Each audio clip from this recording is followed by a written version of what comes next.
It's a couple minutes after 12, so I thought I would introduce our speaker today. Dr. Haviva Goldman is somebody I've gotten to know in the last several years. She is the professor and vice chair of education in the Department of Neurobiology and Anatomy. And so I think of this as neurobiology and both micro and macro anatomy. Because it's all encompassing. So she's at the Drexel University School of Medicine, where she's been since about 2002. She began research in the New York City area in biological anthropology, and at that time she did various things on bone. When she began, she was looking at bone shape and size and other parameters, but then she moved from there to consideration of bone structure. And as she progressed in her studies, she also got involved in orthopedics and material science, so that the bone biology has taken a number of different directions. And when she moved to Drexel, she continued the research, but she was also all along interested in educational pursuits. And when she was in the New York City area, she was doing high school outreach teacher education at the American Natural History Museum and teaching at the various medical schools and colleges in the area. And one school that she had an association with was Mount Sinai. And there, it turns out, she moved even into microanatomy and histology. And so she was starting to branch out, and then when she got to Drexel, as she continued, her research was active for a good 15 or more years, but she became more and more involved in medical education. And I met her at the anatomy meetings. And it was around the time we were revising our curriculum, and I thought I would learn from other people, since we were not going to be doing this in a vacuum, and there may be people who had good ideas about it. And it turns out the meeting was in Chicago. So at that meeting, she and two other, Michael Hortich and Lisa Lee, unveiled the Virtual Microscopy Database, which is an online resource that is globally used. It serves over 79 countries by now. There's over 1,000 members of this, and it is, for people who don't have access to such things, it's an incredible resource. And so she continues in this sort of outreach program, and for me, I felt like there are people really interested in these issues. The society has a very strong interest in education, and I've been going back ever since and learning all the time. And one of the people I've learned from a lot is Haviva. She is very involved in their curriculum. They have a 2-year curriculum for basic sciences that is normal, and then the second year is clinical, pathology, and micro. But overall, they contend with a lot of the same issues. And in fact, I went and visited. She was very generous in giving me some time and showing me their facilities, and I was very excited to bring her to speak in our series. So, Dr. Goldman.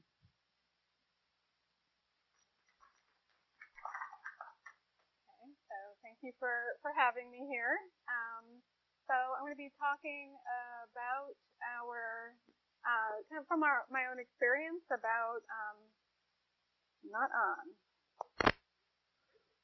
Is it? Hello? Maybe it's not. It's on. Maybe could it be louder? I have to like down. Put it over here. Is this any better? Over here? Doesn't sound any different. I can use the hand though.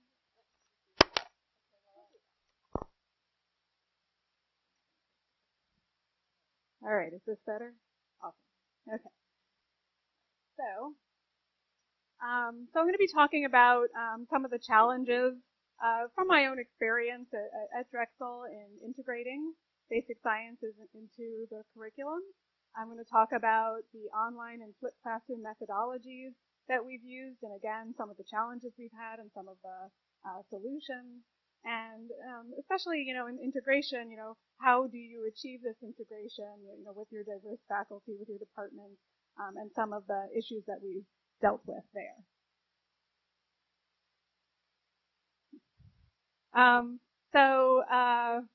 We're all involved in curricular change now. You are, I think, a year behind us. We unveiled our new curriculum 3 years ago, so it's something that we're all familiar with.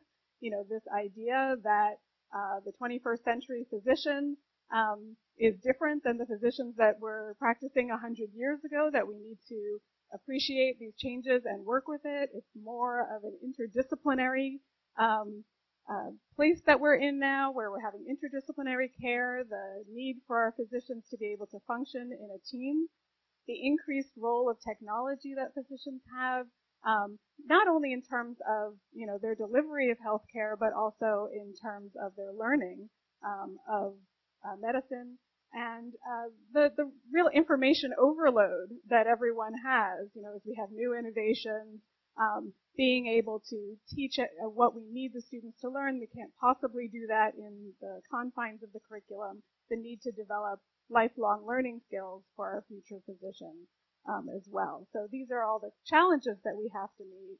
And so the solutions for those kind of challenges is to work on increasing integration, bringing in active learning into our medical education, bringing in interprofessional development so that our students can interact with the other healthcare professionals that they'll be in a team with, and exposing students and giving students experience with new clinical technologies as they're being educated, and really making sure that they have that digital literacy from the get-go in their training.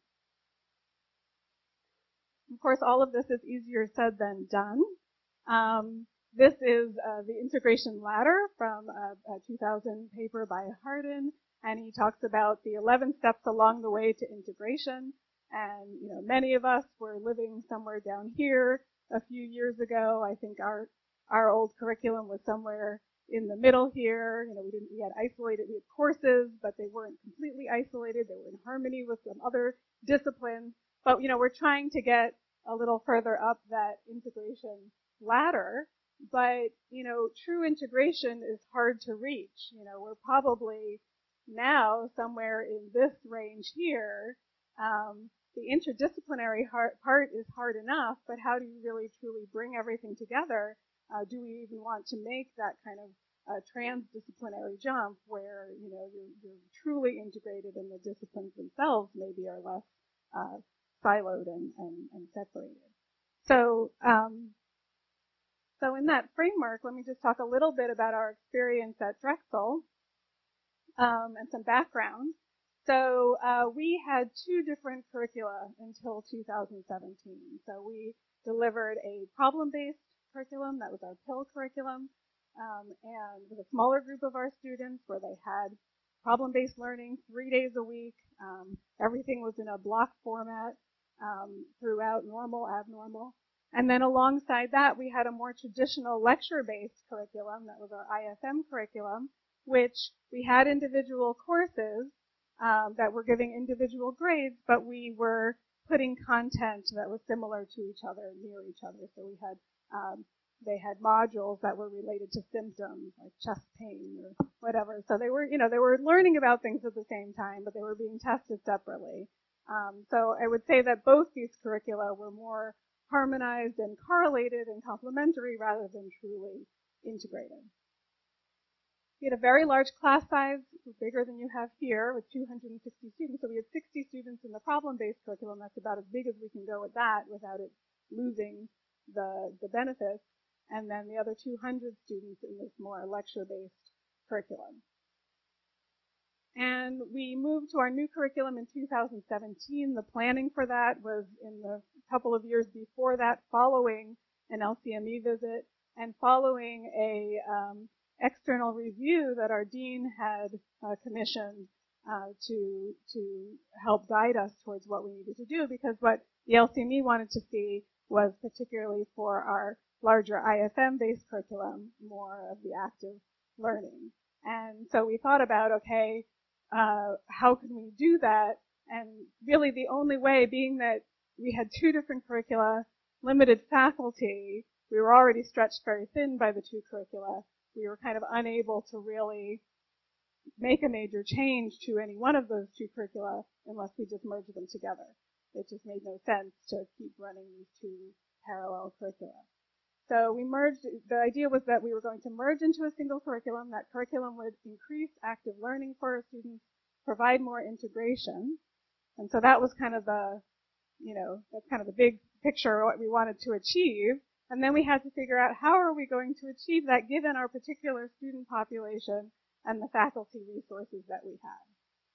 So the biggest challenges that we had was that we were trying to build a new curriculum while running two existing ones, and it would be hard enough if we were only running one. So there was a limit, I think, because of that, in terms of how different we could make our new curriculum, because we didn't have time to do the kinds of steps that we would need to make it very different. We also had a particular student body that not only was large, but it was large in its diversity. So we have a lot of non-traditional students, so students who have gone off with other careers and come back and maybe done post-bac programs. We have students coming in with linkage programs that are only 20 years old, and very directed. We have, so with all of this diversity of students coming in with many different experiences, how are we going to make sure that everyone was able to benefit from the integrated curriculum and kind of come in and eventually get onto that same page that we needed them to be. So we really didn't want to try to get all the way up here, in a one phase kind of attempt. We didn't want to lose the strong basic science foundation that we felt the students needed, and the learning curve and the time was just too high for our faculty as well. So what we ended up with was a curriculum that was still a two-pass curriculum. We stayed with the normal, abnormal. So we have the first year largely integrating all that normal with some clinical correlates, and then they repeat the systems approach in the second year. And that allowed us to focus on first year course directors and, kind of focusing on that integration, and the second year is kind of focusing on their integration. Next, we have to figure out how to get more longitudinal, but that was a good interim step for us, and it also allowed us, with our large class size and diverse population, to make sure that we really felt like they were going to get that solid foundation. So that's kind of the way we chose.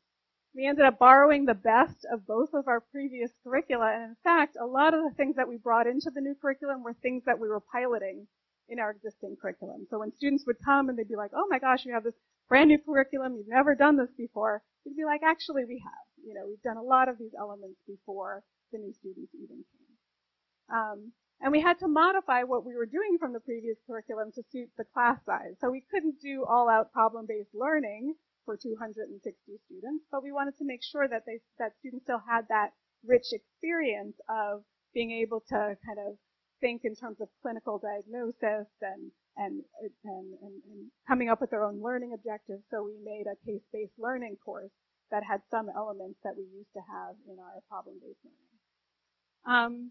Our focus was on more active learning and a flipped classroom approach, and as a consequence, we did not have any more live lectures. So I'll stop there and talk about why we decided not to have any lectures. See this lecture hall? Look at all those people watching. Well, first of all, it was inefficient lectures. So lectures are always in a time slot, maybe 20 minutes, 50 minutes, an hour and 20 minutes, right? Start and stop at 10 of the hour. We had the sign in the front of the room that said that. And that meant that lecturers would fit that content in the amount of time that they allotted. If they had an hour, they'd talk for an hour. Didn't mean that they necessarily needed that whole hour. And if, you had, let's say, two faculty members who could collaborate on a topic, and one would have 20 minutes and one would have 20 minutes, trying to coordinate those two people to be in the same room and giving that talk at the same time, very hard to do. So it led to a lot of redundancy in the curriculum. So somebody talks about one day about the anatomy of the thyroid gland, and then 2 days later, somebody's going to come out and talk about the physiology, and they're going to repeat all the anatomy again, So there's that. And then also tangents. When you're talking and you're lecturing, it takes a long time sometimes for you to get through stuff that can be useful for the students, but also it could be, add to some of the redundancy in the time. And we wanted to have more time to do our active learning sessions. There's also the variable quality of lecture. So you have some amazing lecturers who you'd want to keep no matter what because they're such great lecturers, but then you have some that are, maybe not as strong of a lecturer. Maybe you couldn't get the person who you wanted to lecture on that day, so you have somebody else. So there's a lot of variable quality there, and you're not necessarily being able to get the person that you want when you want them. And the biggest problem is nobody comes. Okay, so we had been streaming our lectures ever since I've been at Drexel, so 15 years or so, and less people would come. Especially over the course of the year. By the end of the year, I was lecturing to no one at 8 a.m. And students were watching them from home. They were watching it 2 times, stopping it when they needed. They could only 1.5 times me, apparently. But, faster. Okay. And if somebody was going off on a tangent, they're just going to fast forward that anyway. So students were not there. So I'm coming in. I'm giving a lecture to no one. No one's asking me questions. I'm leaving, and I have no idea who watched me, who didn't watch me, and I have no other contact with them except maybe in lab. So, a lot of reasons made sense, so in the end I might ask, why are we lecturing? So, just before I talk about, our curriculum and what it looked like, just to keep in mind some of the basic barriers as we're trying to think of how we're going to make this content delivery work. The first problem, of course, is faculty resistance. Not everybody was immediately on board on the fact that we needed to change anything. That's one issue. And we are a departmental-based medical school, so we have like all of our anatomy, neuroscience, histology, that's all in my department, and then we've got the biochemist in another department, physiology in another department, and every department had a certain number of hours that they got for the lectures, and that's their allocation, and nobody wanted to let go of anything. So you're trying to tell people that we want you to shorten your content, we want you to integrate, and nobody wants to give up their hours. And if they have lecturers that are, so in my department, we have a lot of our lectures that were given by researchers who have to do a certain amount of teaching, in addition to the funding that they have from their grants. Right? And so we'd have to schedule each of those lecturers so that they would have time. If they didn't have a lecture to do anymore, or if their lecture was shortened, they're not going to have their time. So those are the kind of issues that we had. Then there were the technical skills, the fact that a lot of faculty and staff didn't know how to do anything we had streaming videos, but what do we do with them? How do we make them into online content? All of the backdoor kind of stuff that you have to learn. And I'll talk about this later, but, students also not as technical with this stuff as we thought they'd be. So that was another issue. Technical infrastructure, just being able to handle the fact that now we're going to have students all the time going on to access their resources online. We always had a robust wireless network, but it wasn't going to handle that kind of traffic. So we had to, do a lot of infrastructure and change the way our classrooms. We had 2 auditoriums, with the angled seating.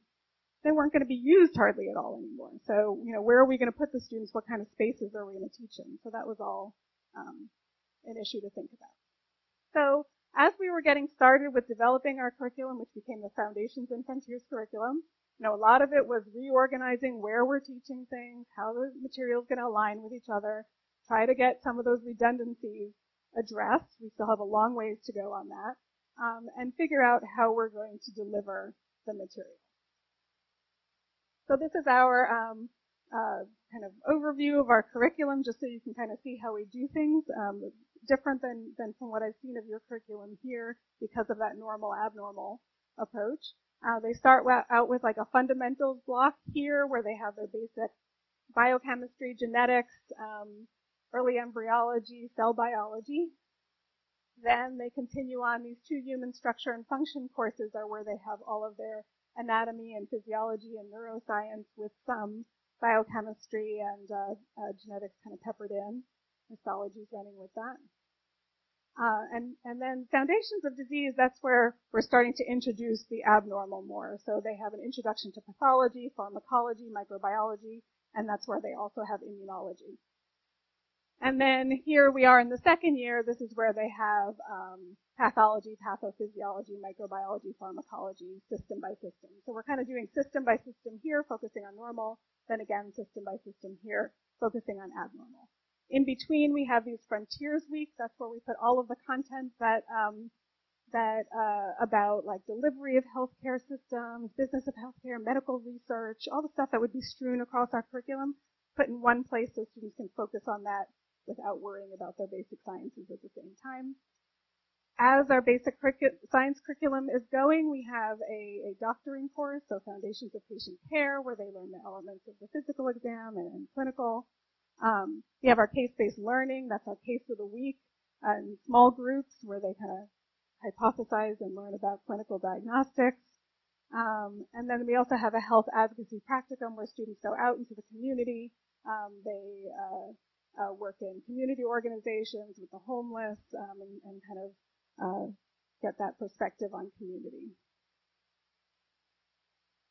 And so every week, at the beginning of the week, they're getting online modules that are kind of giving them the content. We're following that up with our live sessions that are helping them integrate and apply that content.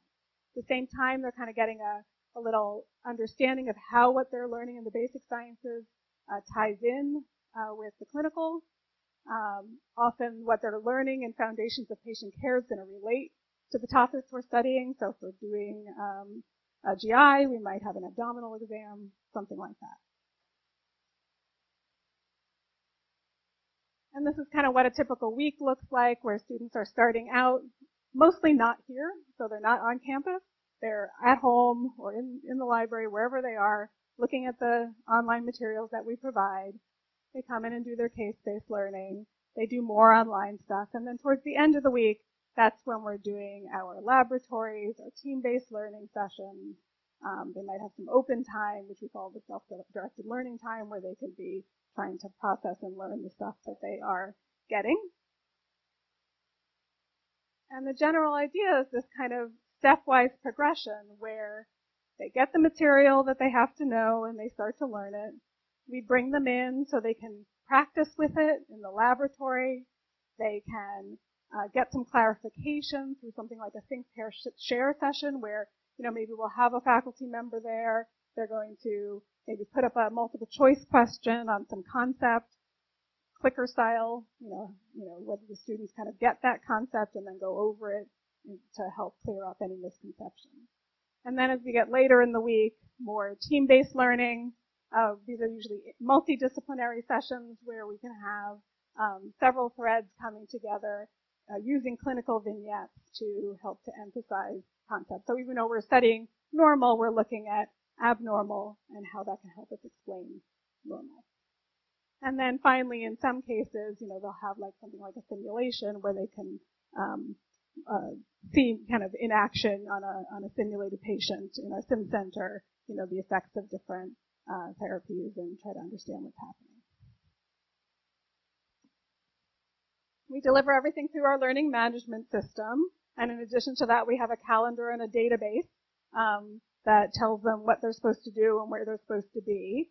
And anytime you see pink, that's something they have to be at school for. Anytime it's not pink, they don't have to be there, or they're not expected to be there in any way. So as you can see, the beginning of the week is much more off, on their own, and then it kind of increases as time goes on. Everything that's an independent learning module is calendared time. So we'll list them out on the calendar for how long the video would be or how long it would take them to read through it at a normal pace. So that, an hour-long there's an hour's worth of lecture in there. It'll be an hour on the calendar, even though they'll probably slow it down and stop and everything. It'll take them longer to actually physically go through it. Okay, so let me talk about our online content delivery first. So most of our online materials are actually lecture. They're just done in a way to be delivered online. So we'll have voiceover PowerPoints that are recorded using Camtasia for screen and audio capture, and there'll be companion handouts. So here you have, it's just a typical handout. It'll give the objectives of the session. It'll have the notes that pretty much cover everything that they need to know. It'll usually have lots of images in it. It's a PDF document that they can download, make notes on, do what they want with. And then you can see there are places where there's embedded video links, and that'll pull up a screen that has the companion video. Sometimes there'll be a single video that covers the whole handout, so it's like a handout and video, much like a lecture. Sometimes you might have a series of smaller videos, so they can follow each section of the handout with a separate video. And students are pretty unclear which they prefer. Some like some ways, some like it the other way. But the lecture length's going to vary from about 15 minutes to even 2 hours of lecture within a single handout, and they would be stopping and starting and going through that throughout. We also have some multimedia modules, and I'll show those to you in a second. I just want to talk a little bit more first about some of student preferences in terms of the online lectures. What do they like and what do they not like? So in terms of lecturer style, they definitely prefer when we're a little bit more conversational. It's kind of hard when we're talking to a computer, and how scripted are you going to be when you're doing these lectures? It's definitely not the same as talking, live. But in fact, with some lecturers that I've worked with, they sound so scripted when they're talking into the computer that I actually put them in an auditorium and let them talk to me while they're doing it, so they sound more conversational, because there's something very different about that. Yeah.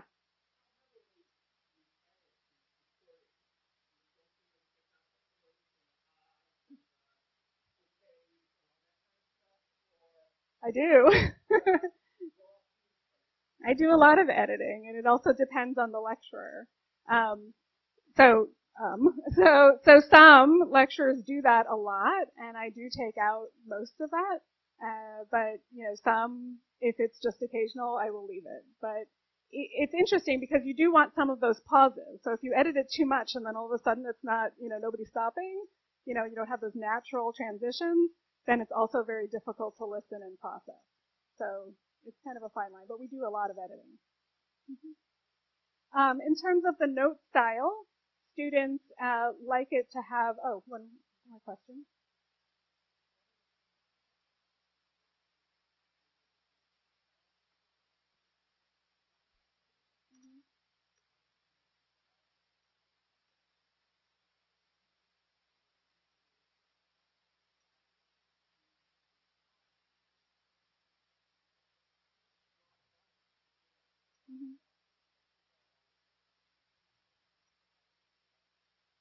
Yeah, I mean, I'm lucky to be an anatomist where things don't change as rapidly, but that is absolutely true for some disciplines. And so some, they do redo their lectures every year. And what I do is I kind of, every year, I'm looking at the lecture, I'm seeing what I want to change on it. And because I actually make mine into much smaller snippets, I can replace a piece of it without replacing the entire module. So I think they always are going to be somewhat a work in progress. And so there always has to be somebody responsible for making sure that the content is updated. Okay, so in terms of the notes themselves, students do like to have the ability to write all over them. So they complain when the notes are too dense and there's not space. They complain if they're not organized very well, so they kind of want that organization. They just like it to be nice looking, to work with. And they also like the notes to correspond to the video, but they don't want the video to just be reading the notes. So there's a lot of also, things to learn about, what works well and what doesn't work well. What they really hate is when you have a lot of stuff in your video that isn't in the notes at all, because then they have to watch the video, and some of them don't want to. Yeah. Oh, there's lots of pictures in the notes. Yes, there are pictures in the notes that correspond to the pictures in the video. Mm-hmm. Yeah. Yeah, so for some of our faculty, that's what they'll do, is they'll take their PowerPoint, make that as a starting point for their notes. And in terms of video length, we don't really have a consensus. So some students do like it short, with a lot of short pieces. Some just say, just give me the whole thing and I'll stop it when I want. So that's something that we are still learning more about. There was actually an interesting paper I came across when I was preparing this talk, where they actually did a study about medical school preferences for their vodcasts, as they call them, which I thought was really interesting, and it's something definitely that we're going to be doing soon to try to figure out more what our ideal online content would look like. In terms of how they're using them, the videos, they are speeding them up. They're pausing them when they want to for note-taking. Most students don't print anything out anymore.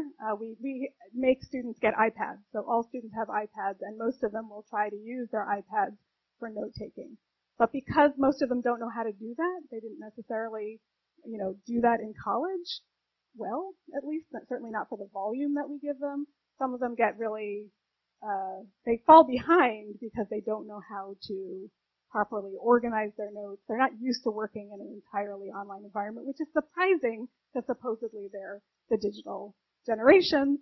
But we have a lot of issues with the learning curve on how students are going to organize their content. But most in the end are using some kind of annotation applications on their iPads for note-taking. And there are lots of students who they just use the notes and they don't watch the videos. I think they should watch the videos, but they do find that they get used to whose videos they like and whose they don't, and how much they need to. Like in our second year, their notes are much more abbreviated than our first year notes, and so students find they have to watch the videos, more than they do in the first year. So there's a lot of variation there. Okay, so we also have online modules that we've been working on. This is mostly a faculty-led initiative. I've been working in my department with some other faculty on this. And we create them using a variety of software. Some were in-house, some were commercial products. We're making HTML-based pages. We're using Adobe Captivate and Adobe Animate. And I'll show you these SoftChalk software modules, which I've been leaning towards using for the future. So again, it's faculty-led. We don't have an instructional designer that we're working with, so this did not start out as a curriculum-wide decision to go in this direction, although I hope that we do start expanding it. And we're trying to, follow multimedia design principles, make a product that students can follow along easily on their own, and that it has all of the elements that they would want to have in it. So students, what they want high quality images in the handouts. They want things like animation, building in the clinical correlates, lots and lots of practice questions, interactive like rollovers and games, so they can kind of go back and have fun with some of the material as they're trying to learn it. It needs to be easy to navigate. They like to have a table of contents so they can jump from place to place. Should be clean and uniform. And probably most important to them, as I have found out, is that it also has to be a PDF that they can download and take notes on, and everything. They want to be able to search through the file, a single file, and find a word, like the lung, and find every instance of that. So that's a really important feature that, to have all these things, but it needs to also have the PDF. And to be able to access it offline is also probably less and less important as time goes on, but that's a really handy thing too. Okay, so I'm just gonna change this mode a little bit for a second here. Probably was a mistake to do that. No, probably won't come back. Actually, I should have done something else.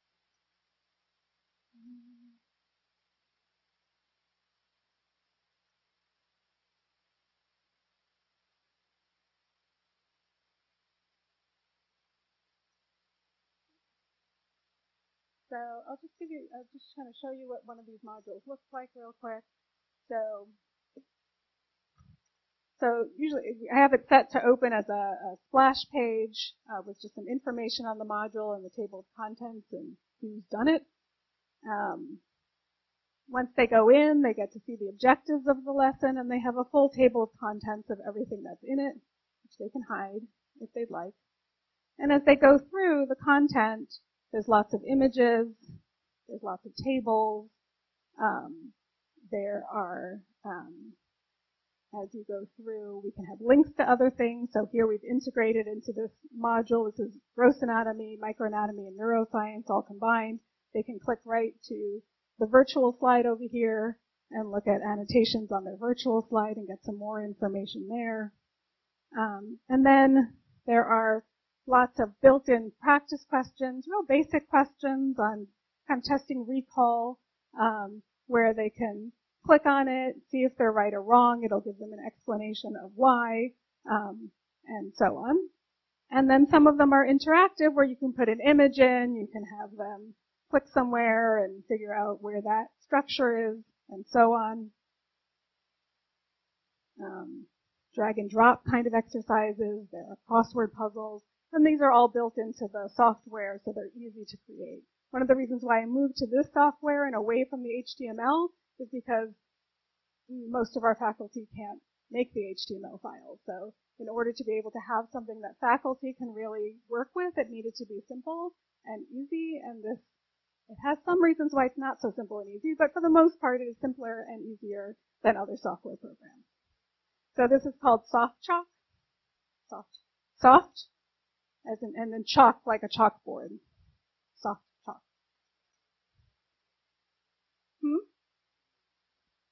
These quiz questions are built into Soft Chalk. Before I used Soft Chalk, I used Adobe Captivate, and it would take me, to make one set of questions, it would take me like a day, and I can do them in 10 minutes with Soft Chalk, so I can make them very easily. Yeah.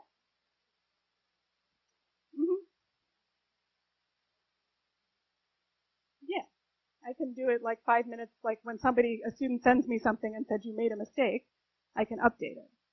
The only thing I can't do is if it's downloaded the PDF, I can't fix that. But.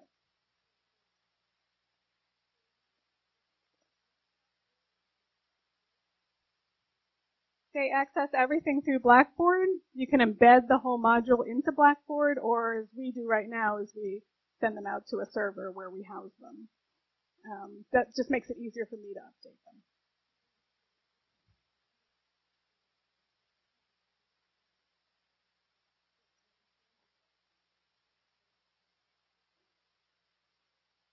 Yeah, so these end up as web pages, so it's just a URL. So no matter, when you port the course to the next year, the URL ports with it, and then you just update the file to the server, and then it's all updated. So I mean, we're just in the phase of testing this where when we piloted it last year, students were really wishy-washy about it because they wanted their PDF, and the PDF that pops out of this automatically is kind of ugly and not so easy to work with. So they kind of, they're like, oh, just give me the PDF. So I tried again, and this time I had a forum with students. I took into account a lot of the things that they wanted, and now we've brought them out again, and we're getting much better feedback on them. So the next step is going to try to get more faculty to use it, and then we'll see how it works with multiple faculty. That's going to be the tougher part, I think, is getting staff trained and faculty trained to be able to kind of work with these, because there's a certain amount of styling that you have to do to make them as pretty. Yeah. There's no lecture. So there's in here, so in the module, there's the link to the video. They can watch the video and follow along with the text and images here. But there's no actual, nobody's standing up and teaching that.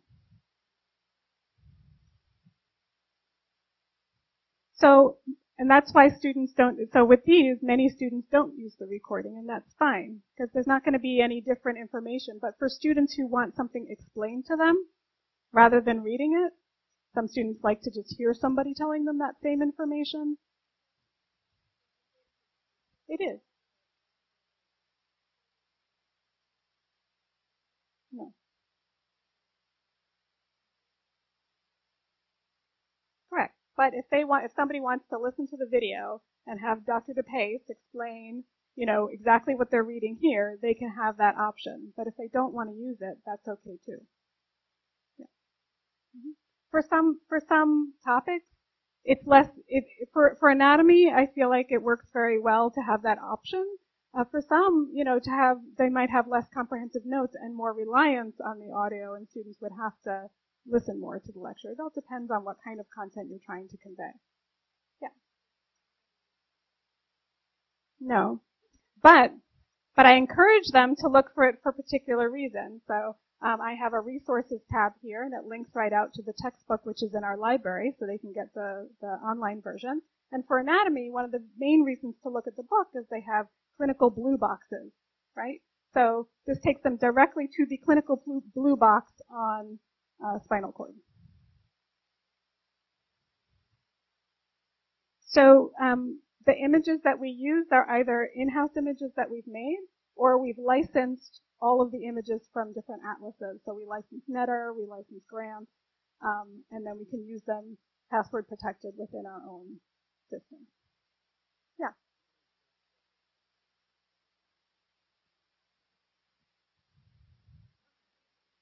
Okay, so that's where the next part of the talk comes in. So let me go back to my PowerPoint here.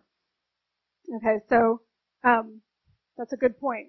Okay, so we have other kinds of tutorials I'll just mention. So like this is one where it's the kind of design where they can click on one tab on here. So let's say, they go, this has no video associated with it. This is more like of a review tool. They can click on any one of these things. They can text and animation. They can go continue and clicking along through all the content and then get to some little built-in quizzes that we have in there to help for them to review. So this is a tool that we might build into another module, or they would have as a separate exercise to do if they wanted.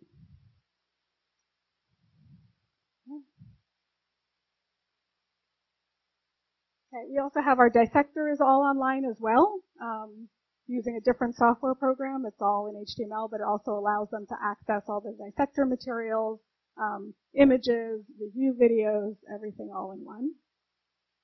So just to kind of summarize, when you're trying to deliver the material without the live lectures, it certainly gets a lot more complicated.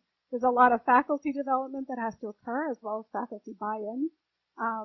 A lot of student development, because this is actually quite new for them as well. I think more and more students have come in with some kind of flipped classroom approach like this, but they don't necessarily know how to deal with all of the content coming in this way. And a lot of students are still like, okay, we'd like to go to lecture. There's fewer and fewer of them, but that's also the case. And, how to work with this kind of also very student-directed, when am I supposed to do this? They have to figure out how to time manage their own schedule a lot more. Another issue is, should we have an instructional designer? Would that have made things a lot easier? I think there's two ways to look at that. On one hand, if you had an instructional designer who can help us develop these kind of tools, but I'm not sure that works very well if it means somebody coming in and saying, you must do it this way, when we don't think that's the way to do it. So I think the way we're doing it and building it is from faculty initiatives, I think, will hopefully make it work better for everyone in the end.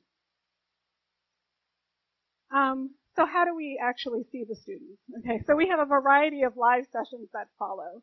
We have labs, we have team-based learning, and we have these think, pair, share, clicker style sessions. Most of the team-based learning sessions that we have are multidisciplinary. So when we have a lab, students are coming in having looked at the online material already. If it's a lab like in neuroscience or in histology, we assume they've looked at slides already. So we're not going to have them come in and just look at slides.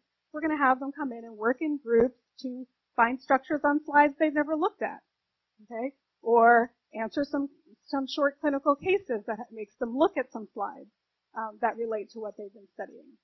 In gross anatomy, they're doing a lot of dissection, but we're also using that time to do some directed review of prosections. We're building in clinical cases right into the gross anatomy lab so that they're doing a diversity of activities there. So gross anatomy lab, microanatomy lab, they are times for students to practice with the material that they've already gotten online. Gives them a chance to interact with students and with faculty and with other students in their learning. So histology lab, they're not looking through the microscope just to look for things for the first time. They're looking at the virtual slides online, and then they're coming in and they have this nice directed activity that we do where they have a scavenger hunt, mystery slides that they have to look at and present to faculty, and faculty will check them. You can't really see this, but this is an example of one that we did with, you can see it if I change the way I do this. They have some kind of fancy button here. Never mind. Oh, look. Okay, so cell injury, so here this is with pathology and microanatomy together, and they looked at a clinical case. Here they're looking at some kind of liver disease, and then they have to look at a normal virtual slide, compare it to the pathological slide, answer some questions about it, present it back to the whole group, and so on. So they're very interactive kind of sessions. We have the think, pair, share, clicker style sessions where we get a chance to review difficult concepts. So let's say they didn't listen to the lecturer, explaining that hard concept, that difficult pathway. This gives them a chance to kind of get their questions answered and get that explanation that they need. So it's a really good step towards integration, and we'll follow that up with a team-based learning session after that. We have our team-based learning sessions. There you have your IREFs are given ahead of time, so they have a quiz that they have to do beforehand so that we know they're coming in prepared. They do that same quiz as a group. Very typical kind of organization for a team-based learning exercise. Sorry. Whoops, sorry. I thought you were using TBLs here, so I didn't stop to explain. But so in team-based learning, what you do is you start out with what's called an individual readiness assurance test. Basically a quiz of some basic questions related to the objectives of your session. Our students do it ahead of time through the learning management system, but some schools, they'll do it right at the beginning of the session. And then they come into the session, and as a group, they do those same questions again, and they explain to each other why the right answer is right. They check if their answer is correct. If it's not, they try again until they get it right, and then we go over it with them. So that at the end of that assurance process, readiness process, students are kind of on the same page. If they didn't understand a concept, they hopefully understand it now, and then we can move on, and then we can do clinical type scenario cases for them to start to apply what they're learning. So they can get a clinical oriented case. Ours are always sort of close enough to being able to relate back to the normal structure. But you can probably go further in your curriculum by bringing in a lot of the pathophysiology and so forth.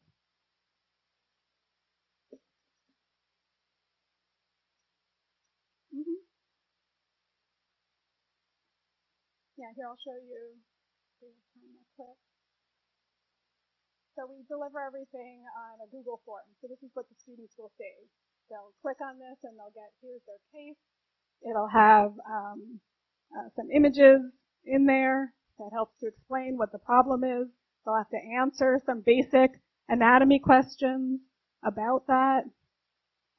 Maybe some microanatomy questions as well. Here they're looking at a pathological slide of the testis. They're not taking pathology yet, but they know enough about normal anatomy of the testis to know that this isn't quite right.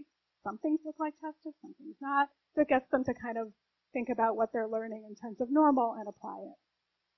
So that's kind of the general idea. And so by the end of it, they've gotten a chance to kind of talk together as a group about the information that they need to know. We go over it. Teams kind of present what they thought the answer was, and we discuss why is right, right, and why is right, wrong, and so on. So one big question, sorry. I was just going to get to that. Okay, so one of the things that we do is we do incentivize attendance, okay, because students do tend not to come if they feel like they have something better to do, or if they're not sure they're going to get something out of it. And even if they think they're going to get something out of it, if they feel so behind, they may not come. And we think that they're going to get enough out of it, even if they're not quite up to speed yet, that we want them to be there. So it's not mandatory, but what we suggest, what we do is we tell students, if you come, you will get 5 points towards your process grade. So we have 2 grades. We have an exam grade, you got to pass that. We also have a process grade, and you have to pass that. And the process grade includes all of those little quiz scores, all of the attendance points, activities that they do in sessions. They each have a point value, other assignments that we have. That's all in that process grade. So if this session is worth 5 points towards their process grade, they're going to come. Now what happens if they don't come? Well, we've tried to balance that point value to if they miss 2 or 3 or 4 sessions, it's not going to harm their grade very much. They'll still pass, they'll be fine. 70% is passing, 70% of the points. So they will, so they'll miss it, if they're sick, they'll miss it, and that's okay. But they're incentivized enough. Yeah, I think there's a class right after this. So let me just very quickly, before this next class comes in, talk about some of the lessons that we've learned. There's a lot to prepare the students for doing here, to get them kind of on board. A lot of time to get the students to buy in. It's a real culture change for them. They weren't automatically thinking this is a great thing because the upperclassmen were telling them, hey, we used to never come to class, and now you kind of have to come to class. A lot of departmental and faculty buy-in, a lot of institutional commitment in terms of support, and a lot of need to get that continual feedback from students to make sure we're going in the right direction. So I think that the barriers that we face, I think you face probably similar barriers here. Some of them are a little different just because of the designs of the curricula, but the departmental design, we had to work on that because we're all departments and we're all fighting over our hours, but somehow we had to encourage integration.